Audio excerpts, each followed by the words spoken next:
좋은 아침입니다. 오늘은 6월 18일 목요일입니다. 즐겁고 감사한 하루 되시기 바랍니다. 초대교회는 오늘날 우리 한국교회하고 또 성찬식에서 다른 형태를 가지고 있었습니다. 그들은 교회 구성원들이 저녁 만찬을 겸하여 성찬식을 행한 것으로 보여지는데요.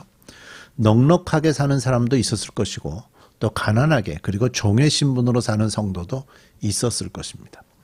각자가 음식을 준비해서 오는데 삶과 시간이 넉넉하여 음식을 넉넉하게 가지고 일찍 오는 사람들이 있는가 보면 때로는 늦게 오면서, 그러니까 일 때문에 일찍 못 오는 거죠. 늦게 오면서 음식을 준비해 오지 못하는 가난한 사람들도 있었습니다. 성찬식으로 모이는 모임에서 넉넉하고 일찍 올 수 있는 사람들은요, 나중에 오는 사람들을 기다리지 않고 그들의 입장에서 먼저 가지고 온 음식을 나누어 먹어버리므로 나중에 온 사람들을 매우 난처하게 만든 경우들도 있었다고 합니다. 올바른 성찬을 행하는 것은 종교개혁 시대 교회의 3대 표지 중에 하나였습니다. 그만큼 매우 중요한 일이었는데도 고린도 교회는 주의 깊게 성찬식을 행하지 못했습니다. 바울은 이제 그리스도인이 성찬식 때에 가져야 할 자세와 행동에 대한 문제를 중심으로 가르치고 있습니다. 함께 살펴보죠. 고린도전서 11장 17절에서 34절입니다. 다음에 지시하려는 문제에서는 내가 여러분을 칭찬할 수 없습니다. 그것은 여러분이 모여서 하는 일이 이로움을 주지 못하고 해를 주기 때문입니다. 첫째로 여러분이 교회에서 모일 때에 여러분 가운데 분열이 있다는 말이 들리는데 나는 그것이 어느 정도는 사실이라고 믿습니다. 하기야 여러분 가운데서 바르게 사람들이 밝히 드러나려면 여러분 가운데서도 당파도 없을 수 없을 것입니다. 자, 조금 전에 말씀드렸던 것처럼 고린도 교회 부자들은 만찬을 겸한 성찬식을 가난한 자들과 구별하는 기회로 삼았다고 합니다. 성찬식에서 자기들의 우월 의식을 자랑하려고 하는 것은 파당이 나누어지게 만드는 결정적인 역할을 하게 됩니다. 교회 내에서 세상적인 지위나 수준을 자랑하는 것은 지극히 악하고 어리석은 일입니다. 그러나 그룹이 나누어져서 서로 논쟁하는 것은 오히려 좋은 결과를 이뤄내기도 하지요. 그 당시에 부자들이 좀 이렇게 구별하는 기회를 삼았다는 것의 어떤 배경이라고 굳이 설명을 좀 해볼 수 있다면, 부자들은 신분이 일단 대체적으로 높았고요. 노예를 부리기도 했습니다.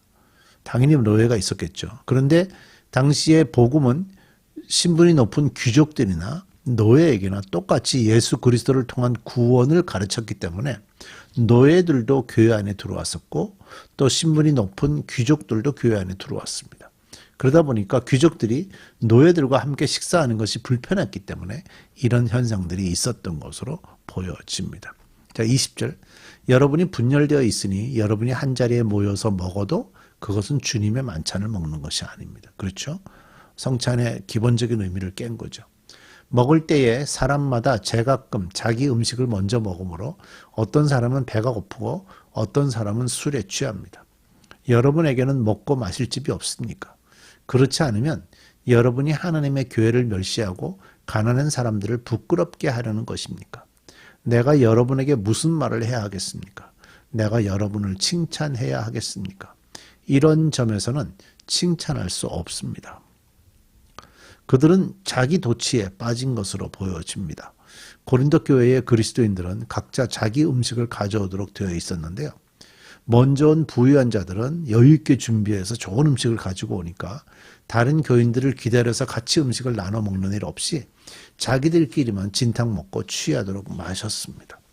따라서 노예 신분의 교인들이 올 때가 되면 음식이나 마실 것이 남아있지 않았고 그 교인들은 스스로를 비참하게 느끼게 되었습니다. 이 가난한 자들에 대한 가진 자들의 이와 같은 이기적이고 부주의한 것을 보고 바울이 상당히 놀라고 있는 장면이 나오고 있는 거죠. 서로에 대한 우리의 태도가 이와 같다면, 다시 말해서 22절처럼 교회를 멸시하고 가난한 사람들을 부끄럽게 하는 태도를 가지고 있다면 우리의 경배가 하나님께 영광을 돌리는 것이 될 수 없습니다. 자, 이제 성만찬에 대한 얘기로 들어가야 되는데요. 바울이 여기서 새로운 사실을 말하고 있는 것은 아닙니다. 처음 얘기하는 거 아니고 이미 다 알고 있는 얘기고, 그는 성찬식에 관한 이 가르침도 주님께 직접 받았다라고 말씀하고 있고요. 주님으로부터 최초로 그 전통을 이어받은 사도들에게서 받았다라는 것을 보여줍니다. 우리 함께 성찬의 의미를 좀 살펴보겠습니다. 23절, 내가 여러분에게 전해준 것은 주님께로부터 받은 것입니다. 곧 주 예수께서 잡히시던 밤에 빵을 드셔서 감사를 드리신 다음에 떼시고 말씀하셨습니다. 이것은 너희를 위하는 내 몸이다. 이것을 위하여 나를 기억하여라. 식후에 잔도 이와 같이 하시고서 말씀하셨습니다. 이 잔은 내 피로 세운 새 언약이다. 너희가 마실 때마다 이것을 행하여 나를 기억하여라.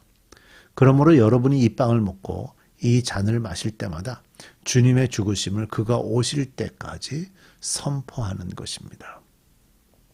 저기 23절 시작하면서 이렇게 표현하죠. 주 예수께서 잡히시던 밤에라고 그러죠. 그러니까 주 예수께서 잡히시던 밤이 목요일 밤이거든요. 그러니까 이 의식은 6월절 만찬을 배경으로 한다고 볼 수 있습니다. 그날 저녁에 6월절 만찬을 했으니까요. 그 다음에 이제 빵을 들고라는 표현도 있고, 빵을 떼어라는 표현도 있고, 이 빵을 먹으며라는 표현도 있고, 잔을 가지시고라는 이 표현도 있고, 이 잔을 마실 때마다 이런 표현들이 지금 반복해서 여러 군데서 나오죠.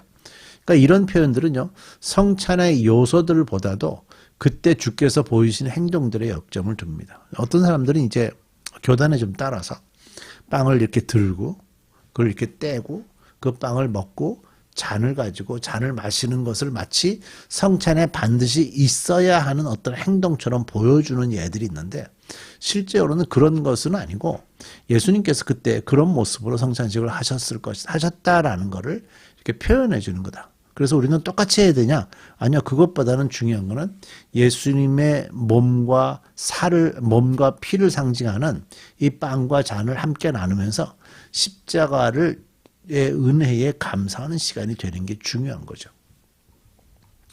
그래서 행동에 역점을 두면서 그것은 또한 인격적이기도 하죠. 왜냐하면 이것은 너희를 위하는 내 몸이니 라고 표현하는데요. 그것은 우리를 위한 그리스도의 죽으심과 하나님과의 새 언약 관계의 재정을 상정하거든요. 성경에서 새 언약이라는 것은 예레미야 31장 31절에 나오는 겁니다. 그때가 오면 내가 이스라엘 가문과 유다 가문과 새 언약을 세우겠다. 나 주의 말이다. 이 언약을 얘기하는 거죠. 그리고 이것은 내 몸이니라는 것은요, 확실히 상징적인 표현입니다. 요한복음에는 7개의 예수님을 나타내는 상징이 있죠. 나는 무엇이다. 나는 무엇이다. 그래서 나는 양의 문이다. 나는 세상의 빛이다. 이런 표현들이 있는데, 그런 표현들처럼 예수님이 이것은 내 몸이니 하시는 것은 상징적인 의미를 봐야죠. 실제적으로 거기 있는 빵이 예수님의 몸으로 변화한다라고 믿는 천주교의 교리와는 전혀 다른 내용이라고 볼 수 있습니다. 그래서 실제 성만찬에 참여하며 먹는 빵은 직접 예수님의 몸이라고 볼 수는 없습니다. 이것을 행하여 나를 기억하라고 24절에도 말씀이 나오는데, 계속해서 이 예식을 행하라는 거죠. 그러면서 이 예식을 할 때마다 기억하라는 거죠. 그리스도께서 우리를 위하여 하신 일들을 회상하고 다시 묵상하고 이러는 것들을 말씀하는 겁니다. 성찬 예식은 주님 오실 때까지, 그러니까 행동과 말로써 복음을 선포하는 것입니다. 그러니까 성찬 예식은 실제적으로 행위 설교입니다. 저도 성찬식을 하는 날은 설교를 좀 줄이고요. 그 성찬 자체가 그 예식이 아니라 그날의 말씀이 되도록 하는데 더 집중하거든요. 그래서 우리가 이 성찬식은 행위 설교다라고 보시면 될 것 같고, 이제 그 만찬을 만찬을 어떻게 준비하고 어떻게 행동해야 되는가를 좀 말씀하고 있는데, 고린도 교인들은 준비가 되어 있지 않았습니다. 바울은 성찬식을 합당하게 준비하는 문제에 대하여 엄숙한 경고로 말문을 엽니다. 아마도 이 구절들이 성찬식의 재정에 대해서 알려주는 진술 중에 가장 최초일 것으로 보여주는데요. 27절, 그러므로 누구든지 합당하지 않게 그 빵을 먹거나 주님의 잔을 마시는 사람은 주님의 몸과 피를 범하는 죄를 짓는 것입니다. 그러니 각 사람은 자기를 살피십시오. 그런 다음에 그 빵을 먹고 그 잔을 마시십시오. 주님의 몸을 분별함이 없이 먹고 마시는 사람은 자기에게 내릴 심판을 먹고 마시는 것입니다. 이 때문에 여러분 가운데는 몸이 약한 사람과 병든 사람과 죽은 사람이 많습니다. 우리가 우리 스스로를 살피면 우리는 심판을 받지 않을 것입니다. 그런데 우리가 주께로부터 심판을 받아서 징계를 받는 것은 우리가 세상과 함께 정죄함을 받지 않게 하려고 하시는 것입니다. 그러므로 나의 형제 자매 여러분, 여러분이 먹으려고 모일 때에는 서로 기다리십시오. 배가 고픈 사람은 집에서 먹도록 하십시오. 그것은 여러분이 모이는 일로 심판받는 일이 없게 하려는 것입니다. 그 밖에 남은 문제들은 내가 가서 처리하겠습니다. 자, 성찬에 참여할 때 자기를 살피고 주의 몸을 분별한 가운데 그리고 주의 떡이나 잔을 합당하게 먹고 마셔야 한다고 가르치고 있죠.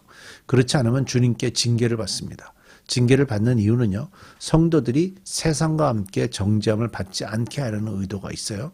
고린도 교회의 성찬식으로 인해서 아마 약하게 되고 병들게 되고 죽게 되는 경우가 있었던 것으로 보입니다. 고린도 교회 성찬의 가장 큰 문제가 성찬식으로 모일 때 비교적 여유 있었던 사람들을 부유한 사람들이 가난하면서도 종으로 있던 사람들을 좀 구별하려는 그런 표현들이 있었던 것 같아요. 그래서 성찬식 모임이 심판받지 않도록 하기 위해서 배가 고픈 사람이 있으면 집에서 좀 먹고 와라. 시간도 여유 있으니까. 그래서 저녁 만찬을 포함한 성찬식에 참여하지만 배가 고파서 그 시간에 배를 채우는 데 집중하면 성만찬의 의미가 망가진다는 거죠. 자기를 살피고 죄에서 돌이키고 가난한 자를 배려하는 것은 성찬에서 가장 중요한 것입니다. 우리 기도하겠습니다. 성찬이 사랑과 사랑 사이에 차별을 일으키는 결과가 되어서는 안 됩니다. 오직 부자나 가난한 자나 권력이 있는 자나 없는 자나 모든 그리스도인들이 함께 모여서 그 성찬을 통해 우리 십자가의 은혜가 우리에게 들어온 것을 묵상하는 귀한 시간 되게 해 주옵소서. 예수님의 이름으로 기도드립니다. 아멘.